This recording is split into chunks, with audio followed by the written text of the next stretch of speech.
Jou daaglikse CLF inspirasie. Wees versigtig. So sê die Here oor die profete wat my volk verlei. Die profete wat van vrede praat solank hulle kos kry en as iemand hulle nie bly instop nie, oorlog teen hom verklaar. Micha 3 vers 5.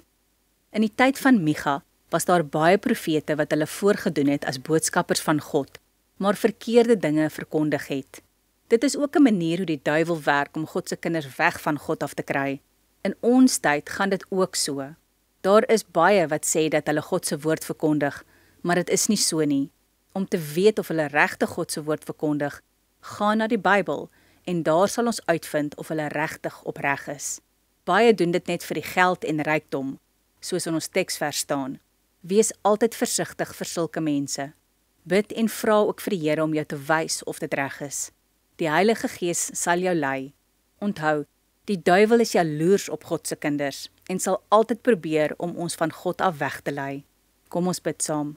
Here, leer my om te weet wie regtig U naam verkondig. Amen.